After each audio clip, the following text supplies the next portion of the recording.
জাতীয় রাজনীতির গুরুত্বপূর্ণ প্রতিনিধিত্ব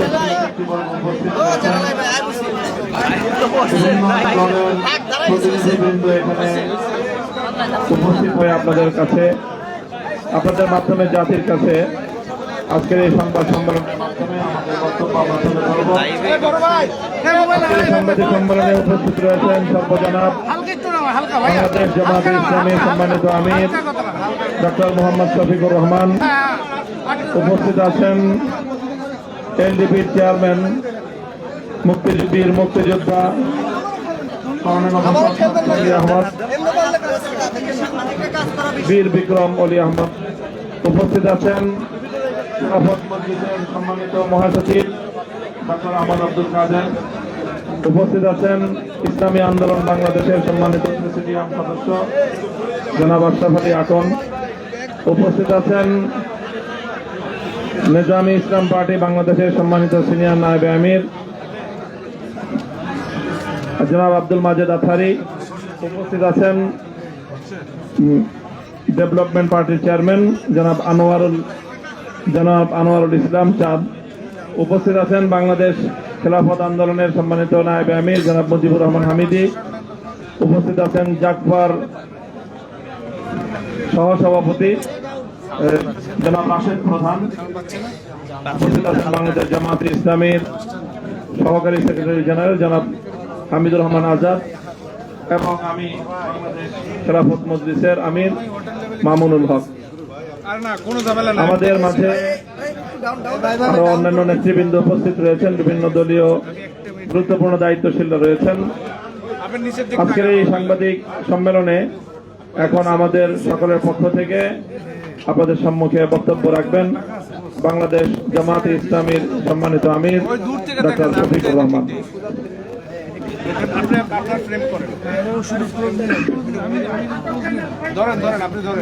আসসালামু আলাইকুম ওয়া রাহমাতুল্লাহ।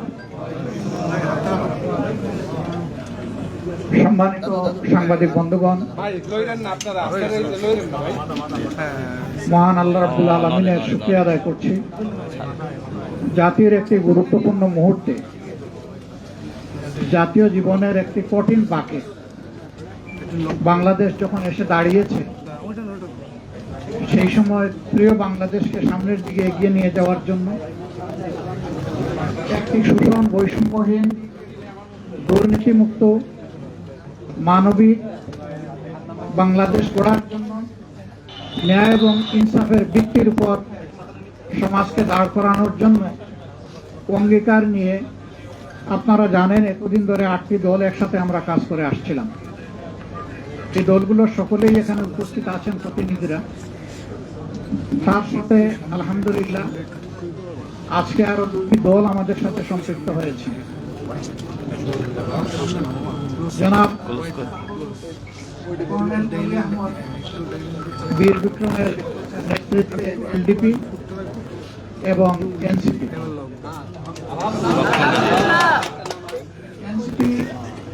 একটু আগে আমাদের সাথে তাদের বৈঠকটা সমাপ্ত হয়েছে। তারা এই বৈঠকে আসার সময় এবং সুযোগটা পাননি। তাছাড়াও দলীয় পরিসরে তারা একটা মিটিং করে আজকে রাত্রেই আমাদেরকে তারা জানিয়েছেন যে তাদের সম্পৃক্ততার ব্যাপারটা তারা আপনাদেরকে পরিষ্কার জানিয়ে দেবেন। ইসলাম সরাসরি আমাদের সকলের সাথে আমরা উপস্থিত ছিলাম এবং তিনি তাদের সিদ্ধান্ত আমাদেরকে অবহিত করেছেন। তারা আরেকটি প্রেস কনফারেন্স করে তাদের সিদ্ধান্ত আপনাদেরকে ইনশাল্লাহ জানিয়ে দেবেন। আমরা কিসের ভিত্তিতে একত্রিত হয়েছি, আমাদের লক্ষ্যের কথা আমরা বলেছি। এটা আমাদের একটি মজবুত নির্বাচনী সমঝোতা। সারা বাংলাদেশের 300 আসনে আমরা বসে নিজেদের মধ্যে আলাপ আলোচনার মধ্য দিয়ে বিভিন্ন আসন আমাদের মধ্যে আমরা নির্ধারণ করেছি। যেহেতু 2টা দল একেবারে শেষ পর্যায়ে এসে আমাদের সাথে তারা মিলিত হয়েছেন, আরো অনেকগুলা দল তারা আগ্রহী ছিলেন, এই প্রক্রিয়া এই মুহূর্তে এখানে সম্পৃক্ত করা আমাদের জন্য খুবই আগ্রহ হয়ে গেছে। অনেকের আগ্রহ থাকা সত্ত্বেও আমরা সেভাবে তাদেরকে সম্পৃক্ত করতে পারছি না, আমরা তাদের কাছে দুঃখ প্রকাশ করছি। কিন্তু জাতীয় জীবনে ইনশাআল্লাহ আমরা তাদের সাথে একসাথে কাজ করব এই জাতিকে গড়ার জন্য ইনশাআল্লাহ। আমাদের আসন সমঝোতা অলমোস্ট কমপ্লিট। সামান্য একটু বিষয় যেগুলো রয়েছে আমরা আশা করছি এইটা নমিনেশন ফাইল করার পরই আমরা সেটাও ইনশাআল্লাহ আলাপ আলোচনার ভিত্তিতে সুন্দরভাবে সমাধান করতে পারবো। আপনারা দোয়া করবেন, এই ক্ষেত্রে কোনো সমস্যা হবে না, এই ব্যাপারে আমরা খুবই আস্থাশীল। সাংবাদিক বন্ধুগণ, আপনারা জাতির বিবেক এবং মিডিয়া জাতির দর্পণ। আমরা কোন পর্যায়ে চলে গিয়েছিলাম আমরা সবাই জানি। আল্লাহ তাআলার বিশেষ মেহেরবানি 24-এর গণবিপ্লবের মধ্য দিয়ে, গণ আন্দোলন, গণ অভ্যুত্থান যেভাবে বলুন, তার মধ্য দিয়ে কার্যত এই জাতি স্বস্তির নিঃশ্বাস ফেলেছে এবং নতুন করে একটা আজাদির আশা অন্তরে পোষণ করছে। এই বিপ্লব পরিপূর্ণতা পেয়েছে 24-এ এসে, কিন্তু ত্যাগ এবং কুরবানি শুরু হয়েছে 2009 সালে। তৎকালীন বিডিআরের সদর দপ্তর পিলখানায় যে মর্মান্তিক হত্যাকাণ্ড সংঘটিত হয়েছিল, যেখানে বাংলাদেশের কমিটি 57 জন অফিসার তাদের জীবন দিয়েছিলেন। এরপরে একের পর এক বিভিন্ন দল, আলেম ওলামা, সিভিল সোসাইটি, সাংবাদিক সমাজ, এক কথা কেউ বাকি নাই, সকলের উপরেই নির্যাতন নিপীড়ন গিয়েছে। এখন জাতি একটা দীর্ঘস্থায়ী মুক্তির দিকে আগাতে চায়, শান্তির দিকে আগাতে চায়, একটা সুশৃঙ্খল জাতি হিসাবে আত্মপ্রকাশ করতে চায়। এবং আমাদের যুব সমাজের যে প্রত্যাশা, যেটার জন্য বুক চিতিয়ে তারা লড়াই করেছিল, জীবন দিয়েছিল, তাদের প্রত্যাশা পূরণ এখন আমাদের দায়িত্ব। আমরা আজকে মহান রবের দরবারে সেই সমস্ত আল্লাহ বান্দাদের জন্য দোয়া করছি যারা জুলুমের হাত থেকে দেশকে বের করে আনার জন্য লড়াই করে জীবন দিয়ে দুনিয়া থেকে বিদায় নিয়েছেন। আল্লাহ তাদেরকে ক্ষমা করুন, তাদের উপর রহম করুন, আল্লাহ তাদেরকে শহীদ হিসাবে কবুল করুন। আর যারা লড়াই করতে গিয়ে আহত বঙ্গুত্ব বরণ করেছেন, তাদের প্রতি আমাদের গভীর শ্রদ্ধা এবং সমবেদনা। আল্লাহ তাআলা তাদেরকে সুস্থতার নিয়ামত দান করুন। এত মানুষের লড়াই, সংগ্রাম, আত্মত্যাগ এর মধ্য দিয়ে আজকে জাতি যে জায়গায় এসে উপনীত হয়েছে, ঠিক 1.5 মাসের চাইতে কম সময় আমাদের হাতে রয়েছে জাতীয় নির্বাচন অনুষ্ঠান। আমরা অঙ্গীকারবদ্ধ এই নির্বাচনকে সুষ্ঠু করতে, গ্রহণযোগ্য করতে আমাদের পক্ষ থেকে আমরা সর্বাত্মক সহযোগিতা করব এবং আমরা চাই নির্বাচনের যে তারিখ ঘোষণা হয়েছে তার কোনো হেরফের না হয়ে এই তারিখেই নির্বাচনটা অনুষ্ঠিত হবে। আপনাদেরও সহযোগিতা এই ব্যাপারে খুব প্রয়োজন। আমরা আশা করছি সরকার একটা সুষ্ঠু নির্বাচনের জন্য তাদের যে করণীয়, নির্বাচন কমিশন এবং সরকার সেই দায়িত্ব তারা পালন করবে। এখনো তাদের অনেক কাজ বাকি রয়ে গিয়েছে, এখনো সমতল মাঠ তৈরি হয়নি সকলের জন্য। সেই মাঠ তৈরির কাজটা হচ্ছে সরকার এবং নির্বাচন কমিশন।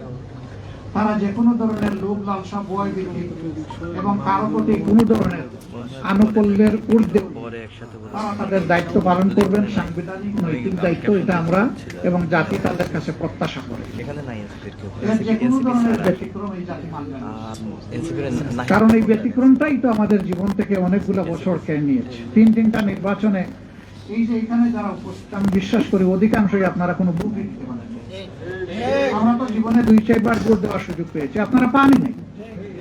এইভাবে আমাদের ভোটের অধিকার হরণ করে নেওয়া হয়েছিল। আগামীতে আমরা ওই ধরনের কোনো প্রক্রিয়া কেউ করতে গেলে কোনো অবস্থায় আমরা এটা বরদাস্ত করব। আপনাদের ভোটের জন্য, সকলের ভোটের জন্য আমাদের লড়াই হবে একেবারে ইস্পাত পথে। এই ঐক্য জাতীয় ঐক্য হবে, আপনাদের সাথে মিলেমিশে, এই জেনারেশনের সাথে মিলেমিশেই আমরা একটা সুষ্ঠু নির্বাচন আদায় করতে চাই ইনশাআল্লাহ। আপনাদের সহযোগিতা এবং দোয়া, আপনারা বরাবর সহযোগিতা করেছেন, আমাদের ডাকে আজকে সারা দিয়ে এখানে এসেছেন। খুব কম সময়ে আপনারা দাওয়াত পেয়ে রেসপন্স করেছেন, আমরা এই জন্য গভীর কৃতজ্ঞতা জ্ঞাপন করছি, আপনাদেরকে ধন্যবাদ জ্ঞাপন করছি এবং ইনশাআল্লাহ আপনাদের সাথে সময় সময় আমাদের এই যে সমঝোতা, এটাকে ঠিক ওই অর্থে জোট বলুন আর না বলুন, আমরা কিন্তু জোটের চাইতে আরো মজবুত, আরো ঐক্যবদ্ধ। এটা নিয়ে আমরা আগাবো। আপনাদের সহযোগিতা আমাদের সাথে থাকবে, জাতীয় স্বার্থে, দেশের স্বার্থে, মানুষের স্বার্থে, মানবতার স্বার্থে, দিনের স্বার্থে। সবাইকে ধন্যবাদ। সবাই ভালো থাকবেন। আল্লাহ তাআলা সবাইকে ভালো রাখুন। জানবেন, ডিটেইলসটা জানবেন। আমি বলছি অল্প একটু আমাদের বাকি আছে, আমরা অতি সত্বর আপনাদেরকে তা স্পষ্ট করে দেবো ইনশাআল্লাহ। মাননীয় আমির, আপনাদের এটা রাজনৈতিক জোট ছিল, 8 দলীয় জোট, আগে রাজনৈতিক জোট ছিল। এখন যে জোটটা হচ্ছে সেটা কি নির্বাচনী জোট না শুধুমাত্র রাজনৈতিক জোট সহকারে হচ্ছে? এটা দেশ গঠনের জোট, এটা নির্বাচনের জোট, এটা রাজনৈতিক জোট, এটা সকল ধরনের, মানে ওই জোট বলেন আর সমঝোতা বলেন, যাই বলেন, এটা সবগুলা পারপাস কভার করার জন্য। মানে ভবিষ্যতে আন্দোলনগুলোতেও আপনারা আমরা আশা করছি একসাথেই আমরা করবো ইনশাআল্লাহ। দলীয় কর্মসূচি যার যার অনেকগুলা থাকবে, তারপরে ন্যাশনাল ইস্যুতে যেখানেই প্রয়োজন আমরা একসাথে করবো ইনশাআল্লাহ।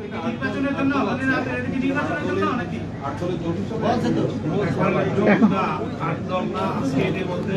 10 দল তো হয়ে গেছে। 10 দলীয় নির্বাচনী সমঝোতা। সেটা হচ্ছে আপনারা বলছিলেন যে শেষ মুহূর্তে 2টা দলকে আপনারা যোগ করেছেন, আরো অনেক দলের পরিকল্পনা ছিল। যাদের সাথে আপনারা কাজ করতে পারবেন না, তারা আপনাদের সাথে যদি কাজ করতে চায় কোন প্রক্রিয়ায় কাজ করতে পারবে। এক, এই আসল সমঝোতা, যেহেতু অনেকে অনেক কথা বলতেছে, আপনাদের মধ্যে অনেক ডিলেট ছিল, অনেক ঝামেলা ছিল, ফাইনালি আমরা আপনাদেরকে এক আসলে দেখলাম। আপনারা আসলে জোটগুলোর মধ্যে কতগুলো আসন গঠন করতে পারেন, আগামী নির্বাচনে আপনারা ক্ষমতায় আসবেন, এই কতগুলো এখানে কোনো একক দল কোনো আসন বন্টন করবে না। আমরা যেখানে যার ন্যায্যতা তার ভিত্তিতেই আমরা আলহামদুলিল্লাহ আসনগুলো হাতে তুলে দিব। সবাই সবাইকে তুলে দেবে। এখানে নির্দিষ্ট কোনো দল কাউকে তুলে দিচ্ছে না। আমাদের এখন সময় আছে,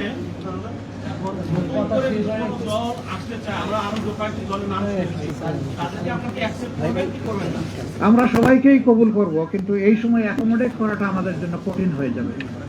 তারপরেও বিশেষ কোনো বিষয় থাকলে আমরা আমাদের মধ্যে আলোচনা করব প্রয়োজনে। ধন্যবাদ আপনাদের সবাইকে, অনেক ধন্যবাদ। হ্যাঁ, সেটাই তো আপনি চাচ্ছেন।